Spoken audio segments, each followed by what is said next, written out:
믿음의 학자들은 BC 1446년을 따릅니다. 안 믿는 학자들은 BC 1267년 정도, 150년 후에 출애굽이 일어났다고 얘기를 합니다.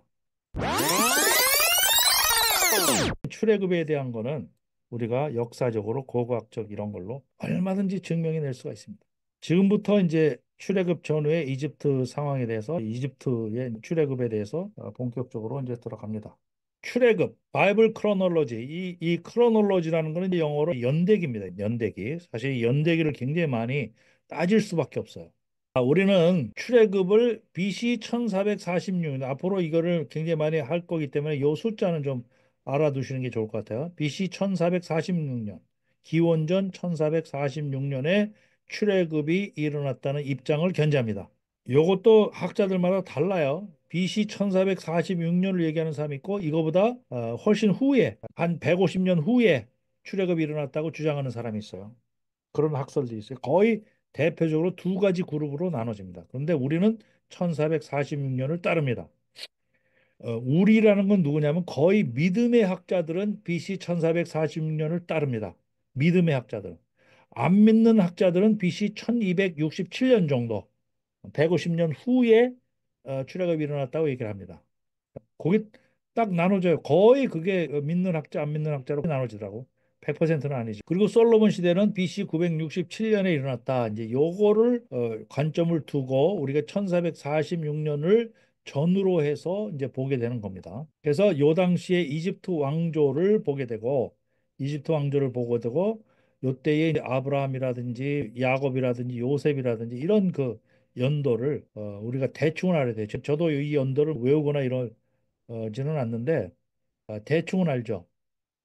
그래서 대충 아브라함이 BC 1951년에 탄생하고 이런 식으로 BC 1720년에 야곱이 에서로부터 하란으로 도망가고 요셉이 태어난 게 BC 1700년이고 연도도 여기 다 이집트의 그 왕조를 기준으로 해서 만들어진 연도인데 요 연도도 크게 학자들마다 세 가지로 나눠집니다. 거의 세 가지로 나눠져요. 그래서 우리가 그 세 가지를 여기서 다 할 수는 없고 그리고 그럴 필요도 없고 저는 그 데이빗 롤이라는 사람의 연도를 따르기로 했어요. 데이빗 롤이라는 사람의 연도를. 이거는 더글라스 페트로비치의 연도하고 또 달라요. 그래서 이런 학자들의 의견이 다를 때는 우리는 어느 한쪽을 따를 수밖에 없습니다. 어느 한쪽을 따를 수밖에 없어요. 이거는. 왜냐하면 영원히 제가 볼 땐 영원히 이런 문제는 좁혀지지 않아요. 해결 안 돼. 그냥 학설로 남아 있을 거예요. 그래서 저희는 앞으로 데이빗 롤이라는 사람이 한 그 연도를 따를 것이다. 연도를 얘기하면 이제 그렇게 말씀을 드리고 자, 아브라함에서도 시작하는 거죠. 아브라함이 처음에 갈대아 우르에서 세겜까지 들어가죠. 창세기 11장 31절에 나옵니다. 창세기 12장 1절에서 2절 보니까 여호와께서 아브라함에게 이르시되 너는 너희 고향과 친척과 아버지의 집을 떠나 내가 내게 보여줄 땅으로 가라. 이에 아브라함이 여호와의 말씀을 따라갔고 롯도 그와 함께 갔으며 아브라함이 하란을 떠날 때 75세였더라. 아브라함이 하란을 떠날 때 75세. 여기가 하란입니다. 여기가 갈대 우르고 우르가 여기고 여기가 하란입니다. 한참 왔던 거예요. 하란으로 한참 왔었어요. 그래서 하란에서 살다가 하란에서 하나님의 부르심을 받죠. 이게 75세 때. 그래서 이쪽으로 이렇게 간 거죠. 이 전체 간 경로가 거의 마일로 따지면은 670마일. 요 위에 경로로 갔다고 주장하는 사람도 있고 아래 경로로 갔다고 얘기하는 사람이 있는데 좌우지간. 위의 경로는 670마일이고 밑에 경로는 630마일. 키로로 따지면 거의 1000km입니다. 1000km를 해서 여기까지 이제 가게 되는 그런 겁니다. 사도행전 7장 4절에도 보니까 아브라함이 갈대아 사람의 땅을 떠나 하란에 거하다가 그의 아버지가 죽음에 하나님이 그를 거기서 너희 지금 사는 이 땅으로 옮기셨느니라. 이렇게 왔던 겁니다. 여기도 보면 아브라함의 전이 이집트로 가는 그 전이가 여기 나와 있어요. 그리고 이제 요셉으로 인해서 우리는 이집트의 그 역사가 시작이 된 거죠. 요셉으로 인해서. 그래서 요셉이 이집트로 팔려간 그 내용들을 보면 창세기 37장 12절에 형들이 세겜에 가서 아버지의 양떼를 띄었죠. 여기가 세겜입니다. 여기가 사해바다고, 여기가 사해바다고, 여기가 세겜 땅입니다.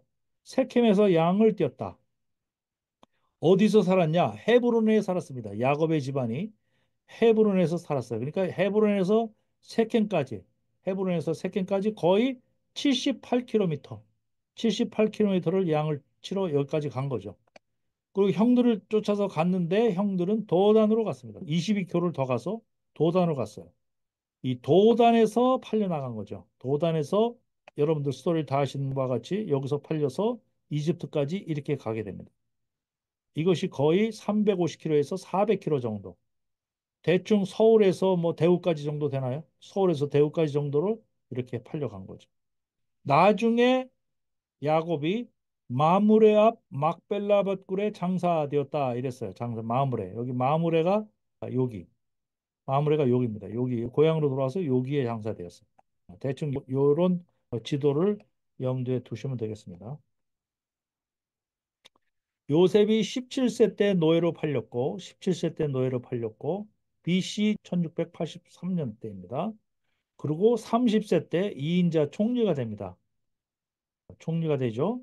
이때가 BC 1670년이고 요때의 창세기 41장 45절을 보면은 요셉의 이름을 사부반네아라고 하고 온의 제사장 보디베라의 딸 아스낫을 그에게 주어 아내로 삼게 했다. 요 내용이 문자에 새겨진 내용이 나옵니다. 바위에 새겨진 문자에 나중에 보여드릴게요. 여기 요 부분이 그러니까 아스낫이라는 이름을 기억해 주세요. 보디베라의 딸 아스낫과 결혼합니다. 요셉이.